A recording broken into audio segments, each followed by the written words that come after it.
Hello friends, welcome back to my channel. आज हम पढ़ेंगे बुद्धि का सिद्धांत। बुद्धि का सिद्धांत बहुत ही इम्पॉर्टेंट है। मैंने फर्स्ट वीडियो में आपको बुद्धि का मापन बताया हुआ है।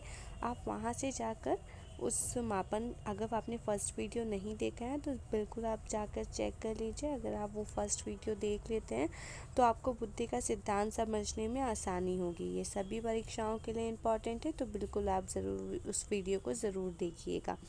एंड ऐसी इंटरेस्टिंग वीडियो पाने के लिए प्लीज़ हमारे चैनल को सब्सक्राइब कर लीजिए। ओके, तो आज मैं बताने वाली हूँ बुद्धि के सिद्धांत, जो कि काफ़ी डीपली मैं बताने वाली हूँ। आप चाहें तो इसका स्क्रीनशॉट भी ले सकते हैं। पीडीएफ के लिए आप मुझे कमेंट करिएगा, मैं उस कमेंट के साथ उसका पीडीएफ आपको शेयर कर दूँगी। ओके, चलिए पढ़ते हैं कि बुद्धि का सिद्धांत क्या होता है। गिलफोर्ड का त्रियामी सिद्धांत, जो जेपी गिलफोर्ड हैं तथा उनके सहयोगियों ने 3 मानसिक योग्यताओं के आधार पर बुद्धि की संरचना की व्याख्या को प्रस्तुत किया हुआ है। ये इम्पॉर्टेंट क्वेश्चन आता है कि आपको बुद्धि का सिद्धांत, त्रियामी बुद्धि का सिद्धांत किसने दिया हुआ है, तो वो गिलफोर्ड ने दिया हुआ है। उन्होंने क्या बताया हुआ है, कितने डायमेंशंस में उसे बांटा हुआ है। विषय वस्तु यानी कंटेंट, संक्रिया ऑपरेशंस, प्रोडक्ट यानी उत्पाद। तो ये 3 उन्होंने कितने श्रेणियों में बांटा है, उन्होंने 3 श्रेणियों में बांटा हुआ है। अब बुद्धि का सिद्धांत किसने दिया है, गिलफोर्ड ने दिया है। कितने सिद्धांतों में बांटा हुआ है, 3 भागों में बांटा हुआ है उन्होंने। अब उन्होंने कौन कौन सी महत्वपूर्ण चीज़ें थी उन्होंने जो बताई हुई हैं, कि कारक विश्लेषण, तीनों बुद्धियों में कारक विश्लेषण होता है। और जब बाद में उन्होंने सुधार करते समय भी कुछ तथ्य बताए हुए हैं। तो ये कुछ महत्वपूर्ण क्वेश्चंस हैं जो कि इस पीडीएफ से आएंगे आपको।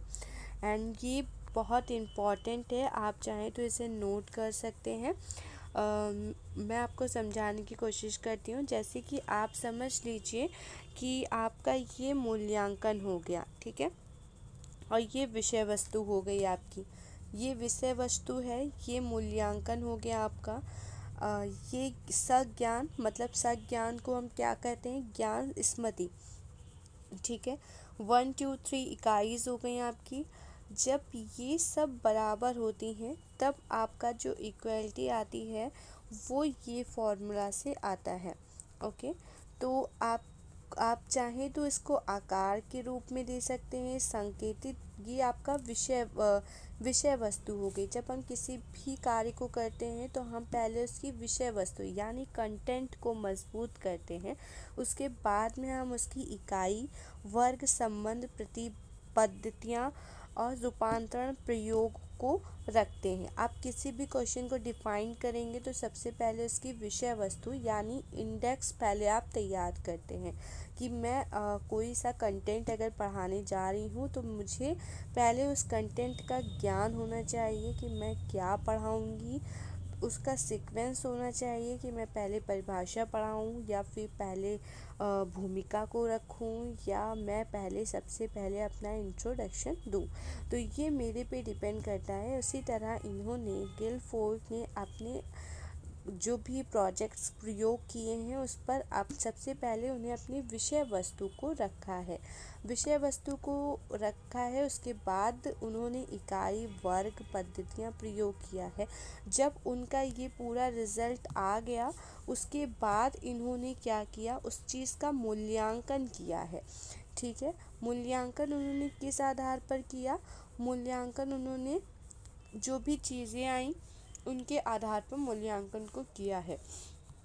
इसके आगे मैं आपको इसके आगे मैं भी आपको बताना चाहूँगी कि जब गिलफोर्ड की प्रोजेक्ट ये प्रयोग कर रहे थे तो उस समय काफ़ी उनके अंदर कन्फ्यूज़न था, जिसके वजह से वो एग्जैक्टली चीज़ों को नहीं कर पा रहे थे।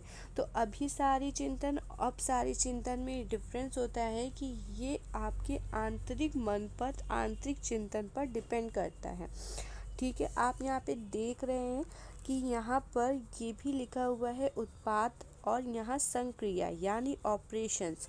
पहले आपका कंटेंट आता है, कंटेंट आने के बाद आपका आता है प्रोडक्ट, प्रोडक्ट के बाद आता है ऑपरेशंस। ठीक है, आशा करती हूँ समझ में आ रहा है। अगर आपको नहीं समझ में आ रहा है तो मैं इसी चार्ट को समझाने के लिए एक अलग वीडियो अपलोड करूँगी। अगर आपको ऐसी वीडियो चाहिए तो बिल्कुल आप उसे कमेंट बॉक्स में कमेंट कर सकते हैं।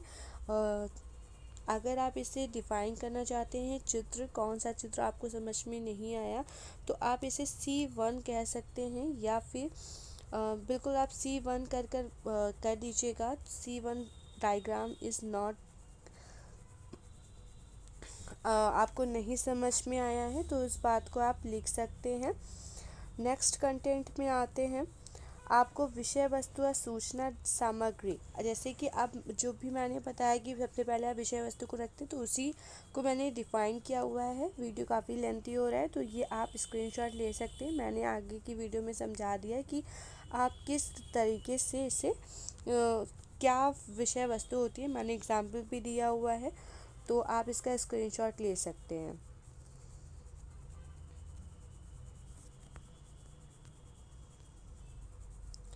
ये आपका आ जाता है गार्डनर का बहुबुद्धि सिद्धांत।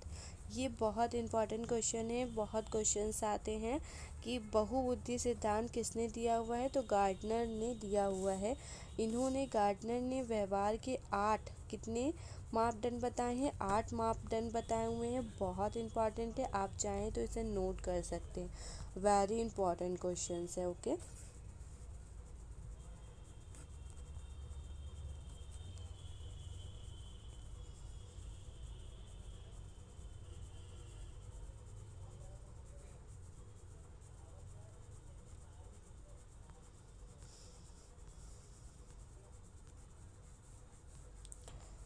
तो गार्डनर की जो प्रस्तावित विमाएँ थीं, बुद्धि, भाषाई, तर्की, ज्ञान, सांख्यिक बुद्धि, शारीरिक, अंतर्योगिता, प्राकृतिक बुद्धि, तो ये सारे पीडीएफ्स थे। अगर आपको ये पीडीएफ्स यूज़फुल लगते हैं तो बिल्कुल हमारे चैनल को सब्सक्राइब एंड बेल आइकन को ज़रूर हिट करिए। ओके, एंड कमेंट बॉक्स में आप मुझे एज अ फीडबैक भी दे सकते हैं कि अगर मैं एक्सप्लेन ठीक से नहीं कर पा रही हूँ तो उस चीज़ को भी आप बता दीजिएगा। Thank you so for watching this video.